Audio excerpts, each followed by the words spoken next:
In the year 1189, on a wooden bridge in northern Japan, a man named Musashibo Benkei stood alone against an advancing army. He was not trying to win. He was trying to give his lord time to die with dignity. The soldiers at the front of that army had heard of Benkei. They knew what he had done. They stopped moving. They waited. And when the arrows finally reached him and his body went still upright, still gripping his weapon, still facing them, they did not approach for hours. They were not certain he was dead. That is the scale of what we are talking about. One man, an army, a bridge, and a loyalty so absolute it became terrifying. His name was Musashibo Benkei. He served a general named Minamoto no Yoshitsune, the commander who ended the Genpei War and reunified a fractured Japan. Without Yoshitsune, the political structure that governed Japan for the next 150 years does not exist. Without Benkei, Yoshitsune does not survive long enough to fight the battles that make that structure possible. And yet, if you went through 12 years of school in any English-speaking country, if you studied world history, Japanese culture, Asian civilizations, the age of the samurai, you almost certainly never heard either of these names. You were taught about feudal Japan, about Bushido, about the code of the warrior, but not about the warrior who embodied that code more completely than any figure in Japanese history. That is not an accident. How does a man like Benkei, a figure whose last stand was so extraordinary that his enemies refused to move toward his body, disappear from every Western account of Japanese history? That is exactly what this video is about. Before we get to the bridge, we need to understand what was suppressed and how, because the mechanism of this erasure is specific, it is documented, and it begins not with Western colonialism, but with the first shogun of Japan himself. The Genpei War ended in 1185. The man who won it was Minamoto no Yoshitsune, a general of uncommon brilliance, the younger half-brother of Minamoto no Yoritomo. Yoritomo would go on to become Japan's first shogun, the architect of the Kamakura government that defined Japanese political structure for generations. The problem was Yoshitsune. Yoshitsune was more beloved than his brother, more respected by soldiers, more admired by the people who had watched the war. In the logic of power, a hero who commands that kind of loyalty is not an ally. He is a threat. Yoritomo moved against Yoshitsune systematically. He issued orders for his arrest. He stripped him of titles. He drove him from Kyoto. He eventually forced him into the far north, where Yoshitsune would die, and where Benkei would make his final stand. After Yoshitsune's death, Yoritomo did what every ruler who fears a rival does. He worked to control the story. Official records were shaped. The narrative of the Genpei War was constructed around Yoritomo's authority and legitimacy, not Yoshitsune's brilliance. The man who had actually won the critical battles was gradually rendered peripheral. Benkei, as Yoshitsune's most famous retainer, was caught in the same erasure. The stories that survived about both men survived outside official channels, in oral tradition, in poetry, in the no-theater plays that began emerging in the 14th century. The playwright Ziami Motokyo, writing in the early 1400s, preserved multiple episodes from the Yoshitsune cycle in theatrical form. These stories circulated, they were remembered, but they were remembered as performance, as legend, as art. And here is where Western historiography completes what Yoritomo began. When European scholars began systematically studying Japanese history in the 19th century, when the Meiji-era scholarship that shaped Western academic understanding of feudal Japan was being compiled. They drew primarily on official documents, government records, and written chronicles. No plays were not primary sources. Oral cycles were not primary sources. The living tradition in which Benkei had survived for 6 centuries was, by the standards of Western academic methodology, not admissible evidence. The historian Ivan Morris, writing in 1975 in his study of Japanese heroic tradition, documented precisely this exclusion. He observed that the Yoshitsune cycle represented one of the richest narrative traditions in medieval Japanese culture, a tradition that shaped Japanese aesthetic and ethical identity, and that it had been almost entirely absent from Western scholarly synthesis of the period, not because the material didn't exist, because the institutions deciding what counted as history had decided that theater didn't count. That decision had consequences. It meant that when Western accounts of samurai culture were assembled, the most complete embodiment of the code those accounts were describing never appeared in them. So let's correct the record. To understand Benkei, you have to start not with the bridge, but with the bridge where he and Yoshitsune first met, because that meeting tells you everything about what kind of man Benkei was and why Yoshitsune would trust him with his life. Musashibo Benkei was a warrior monk. In 12th century Japan, that was a specific and formidable category. The great Buddhist monasteries, Enryakuji on Mount Hiei, Kofukuji in Nara, maintained their own armies of Sohei, warrior monks, who combined religious training with serious martial capability. These were not symbolic soldiers. They fought, they died, they were deployed in the political conflicts between rival monasteries and between religious institutions and the imperial court. Benkei trained at Mount Hiei. He was, by every account in the surviving tradition, exceptional even among that already exceptional class. Picture this: Gojo Bridge in Kyoto, sometime in the 1170s. Benkei has made himself a peculiar project. He is collecting swords, not stealing them, precisely, but challenging every warrior he encounters on the bridge to single combat, and taking their weapon when he wins. The goal, as the Gikkeiki, the chronicle of Yoshitsune compiled in the 14th century, records it, was 1,000 swords. By the time a young nobleman named Ushiwakamaru arrives on the bridge that night, Benkei has already collected 999.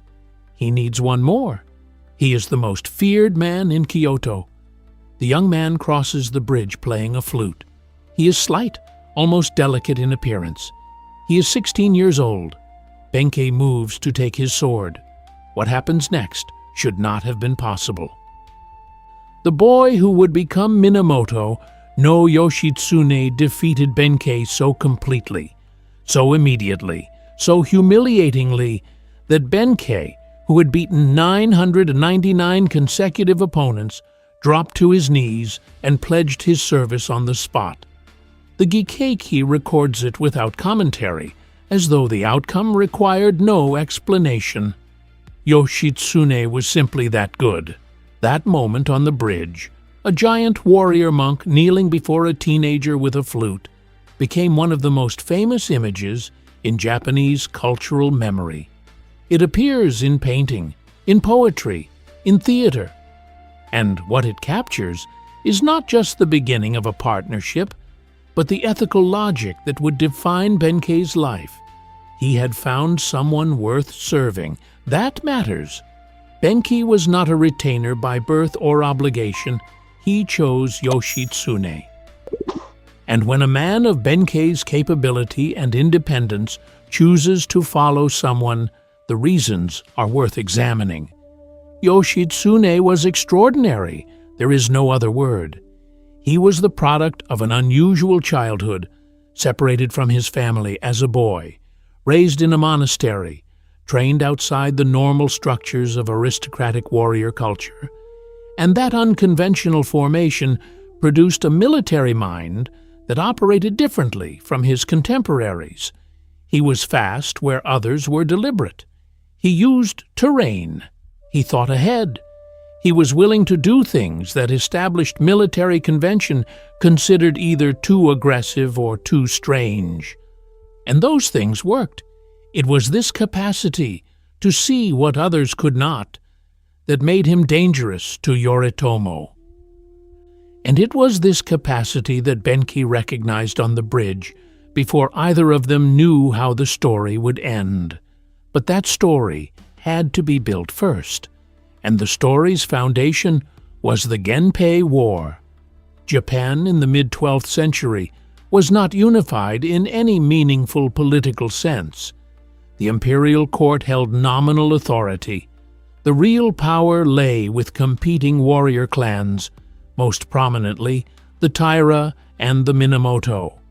For decades, these two clans had maneuvered against each other, building alliances, fighting skirmishes, accumulating obligations and grievances in equal measure. By the 1180s, the tension had become war. The Genpei War lasted 5 years, from 1180 to 1185. It was the defining conflict in the transition from imperial court culture to warrior government, the pivot point between one era of Japanese history and the next. The Taira held Kyoto and the west. The Minamoto controlled the east. The question was not just who would win, but what Japan would look like after. Yoshitsune did not start the war.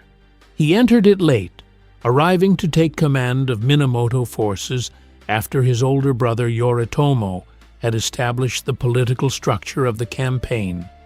But the battles that ended the war, the ones that broke Taira power irreversibly, were Yoshitsune's, the Battle of Ichinotani in 1184. The Taira had established a fortified position on the coast, protected by the sea to the south and mountains to the north. The assumption was that an attacking force would come from the east, where the terrain was manageable.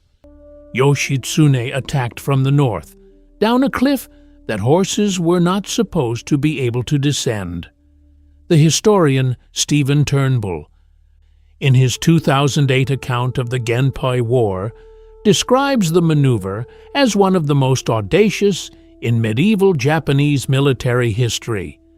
The Taira did not have time to respond. Their western flank collapsed. It was the beginning of the end. What strikes me about Yoshitsune's campaigns is not just the tactical creativity, it's the speed. He was always moving before his opponents had finished processing his last move. And Benkei, physically imposing, relentless, apparently incapable of fatigue, was at the center of every engagement, not planning, not commanding, standing between Yoshitsune and whatever was in front of them. This was not ceremonial service. These were battles where men died, where lines broke, where the distance between the general and the enemy's weapons was measured in steps. Benkei's job, in the most direct physical sense, was to keep Yoshitsune alive. He did this for years, but the final battle, the battle that ended the war, was something different, something larger. Picture this: the Shimonoseki Strait, April 1185. The Taira have retreated to their ships. This is their domain. They are a maritime clan, comfortable on water in a way the Minamoto are not. Between the shore and the fleet, the strait is churning. The Minamoto face a tactical problem they are not equipped to solve. Then Yoshitsune changes the conditions. What followed was the Battle of Dan no Ura. The historian Carl Friday, writing in 2004, described it as the battle that determined the political character of Japan for the next century. The Taira fleet was destroyed. The child emperor Antoku drowned. The last effective Taira resistance ended. Japan was, for the first time in a generation, pointing toward unified governance. Yoshitsune had done what the Minamoto needed done. He had fought the battles they could not fight otherwise, in the way no one else would have fought them. He came back to Kyoto a figure of extraordinary public standing. His brother Yoritomo responded by beginning to destroy him. The logic was not emotional, it was political. Yoshitsune commanded loyalty that Yoritomo had not granted and could not revoke. Soldiers who had fought under him did not think of themselves as Yoritomo's men who had been lent to Yoshitsune. They thought of themselves as Yoshitsune's men. In the political architecture Yoritomo was constructing, a centralized warrior government in Kamakura that would become Japan's first shogunate. A figure who commanded that kind of independent loyalty was structurally incompatible. In 1185, Yoritomo refused to receive Yoshitsune at Kamakura. Then he revoked his commissions. Then, in 1186, he issued formal orders for Yoshitsune's arrest. Yoshitsune fled west, then north, moving through a network of temporary protectors as Yoritomo's agents closed in. Benkei was with him through all of it. The years of flight are documented in fragments, in the Gikkeiki, in later No plays, in local traditions from regions where Yoshitsune is said to have passed. What these fragments share is a consistent picture. Benkei managing logistics, running interference, navigating the complications of a lord who is now a fugitive. The man who had been the most feared warrior in Kyoto was now a traveling guardian, keeping a wanted man alive. I want to be precise about what that meant. Yoshitsune was not merely unpopular with one powerful man. He was officially a traitor to the emerging state. Anyone sheltering him risked Yoritomo's reprisal. The protectors who helped him along the route did so knowing the cost, and Benkei, who had no obligation beyond the one he had chosen on the bridge, stayed with him through every step of the retreat. By 1189, Yoshitsune had reached the far north, the domain of Fujiwara no Hidehira, a powerful lord who had supported him. Hidehira died before Yoritomo's pressure became decisive, and his son Yasuhira, unable or unwilling to bear the political weight, betrayed Yoshitsune's location. Yoritomo's forces were sent north. What happened at the fortress of Koromogawa no Tachi would be the end of both of them. Yoshitsune chose to die rather than be captured. That decision, structured, formal, in keeping with the emerging warrior ethic that would eventually crystallize into Bushido, required time. He needed to be able to take that time without soldiers breaking through the gates. Benkei took the bridge. The accounts in the Gikkeiki describe what followed in terms that have the quality of witness testimony rather than literary embellishment. Benkei stood at the bridge alone. Wave after wave of soldiers tried to advance. None of them got through. He was armed with a naginata, a long-handled blade, and he used it. He was hit by arrows. He kept fighting. He was hit again. He kept fighting.